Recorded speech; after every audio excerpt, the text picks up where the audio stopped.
What if the greatest justice could only be found in forgiveness?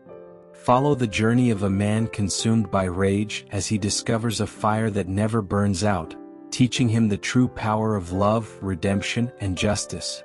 Will he choose vengeance, or will he embrace the flame that can heal even the deepest wounds? The sun hung low in the sky, casting a golden hue over the village nestled at the base of the mountains.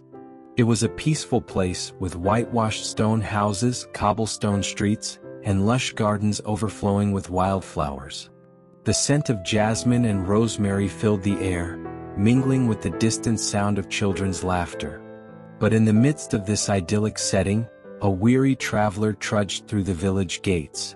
Jadiel, a man whose soul seemed to carry the weight of the world, had come from far away. His clothes were ragged, and his eyes, once bright with the spark of hope, were now dull, clouded by years of suffering. He had heard whispers of a sacred flame, a fire that never went out, that could heal hearts and restore justice. But he was skeptical. The world had shown him nothing but cruelty, and he had grown bitter, unable to believe that anything could offer him solace. As he walked through the village square, the villagers looked up from their work. A few exchanged quiet whispers, noticing the stranger's gaunt face and downcast eyes. He had come from a long journey, and it was clear that he carried more than just the weight of his pack. His heart was heavy with the pain of loss and injustice. Sarah, an elderly woman who had lived in the village for decades, noticed him first. Her heart ached at the sight of his weary figure. She knew that look, that hollow expression of someone who had seen too much and had little hope left. She approached him slowly, her steps measured, as if afraid to disturb the quiet grief that enveloped him. "Are you seeking rest, traveler?" she asked gently, her voice warm like the sun setting over the hills. Jadiel glanced at her, his eyes guarded. "Rest, yes, but not for long. I am searching for something I was told would give me answers." Sarah nodded, her expression softening. "You seek the eternal fire, I suppose. Many come here seeking its light. Some find what they're looking for, and others, well, they find something different." Jadiel didn't respond. Instead, he simply followed her as she led him to the village's sacred hearth, a place that was both revered and shrouded in mystery.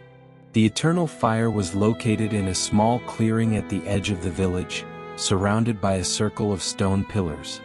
The fire itself burned brightly, though it did not flicker or dance like an ordinary flame.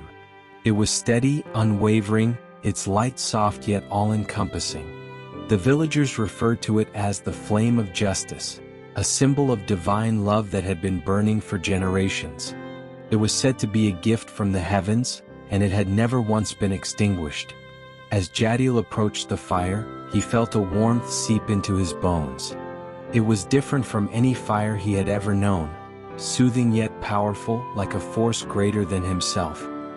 He stood at the edge of the circle, hesitant to step closer, unsure of what to expect.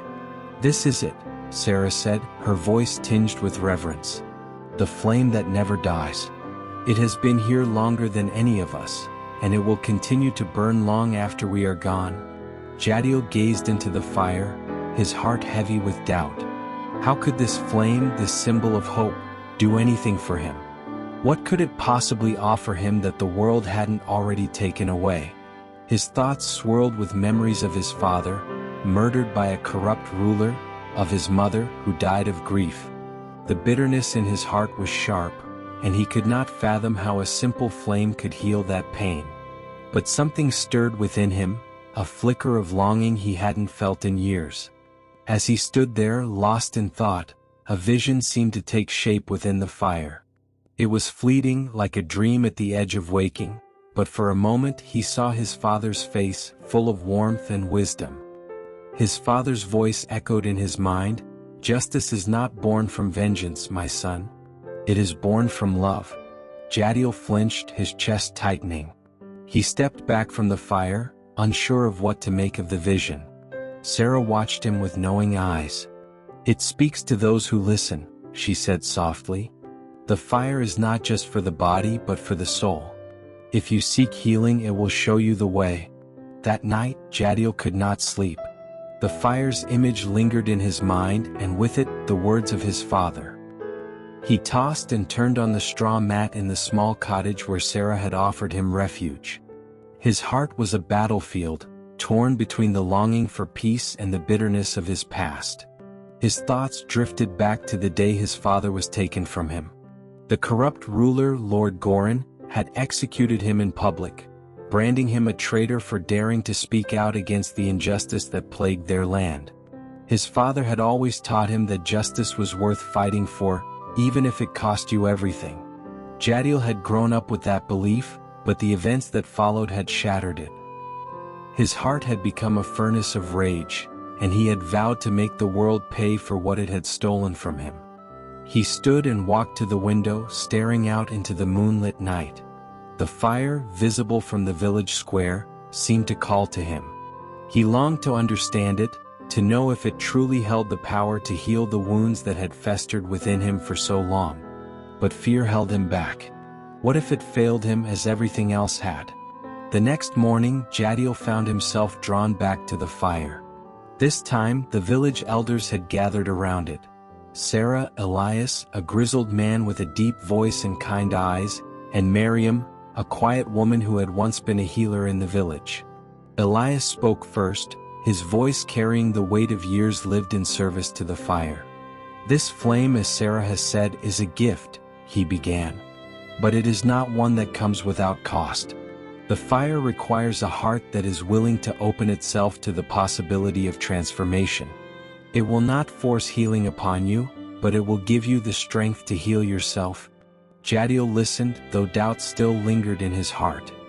He had seen enough of the world to know that healing wasn't as simple as lighting a flame.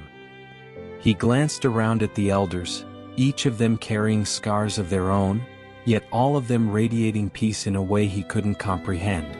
Miriam, who had been silent until now, spoke gently, her voice barely above a whisper. "The fire does not ask for perfection. It asks for willingness. Willingness to face your pain, to confront the things that hold you back, and to allow love and justice to be your guide." Jadiel turned away from them, his chest tight. He wasn't sure he was ready to face the depths of his pain.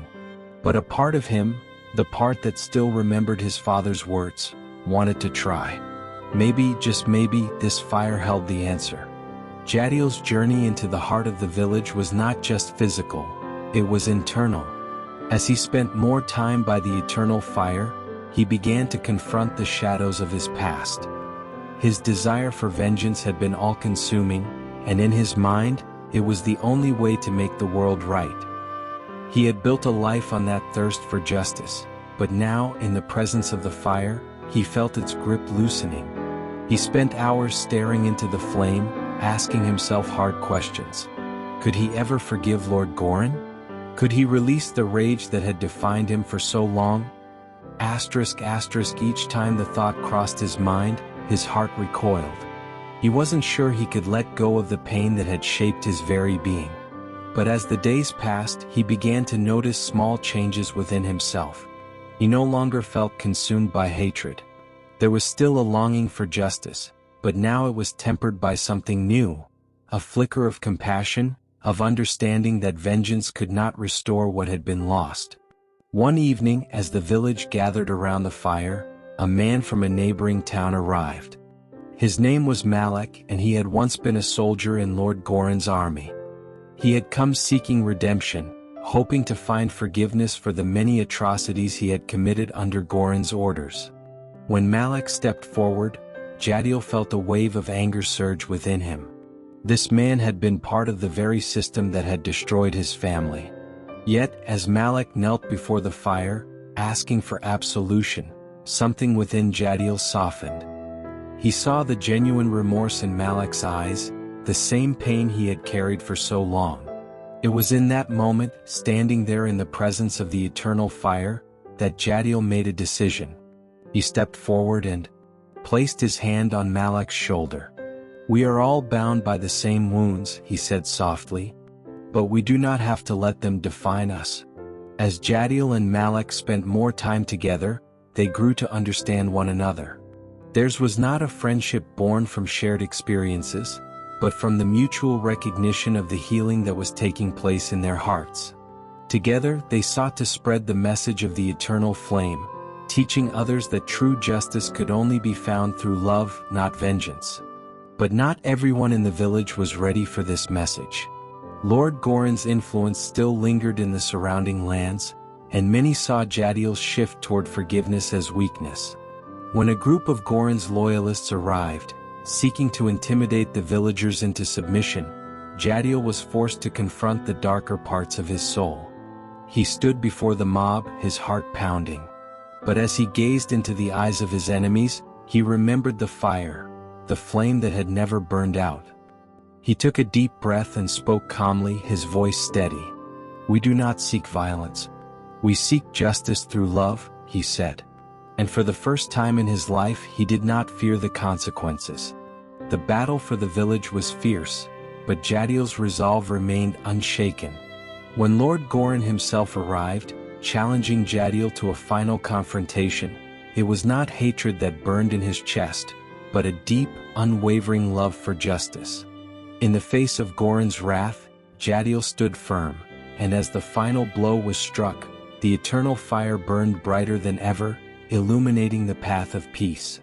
In the aftermath of the conflict, the village began to rebuild. But the true healing was not in the repairs of homes or the defeat of Gorin's forces. It was in the hearts of the people.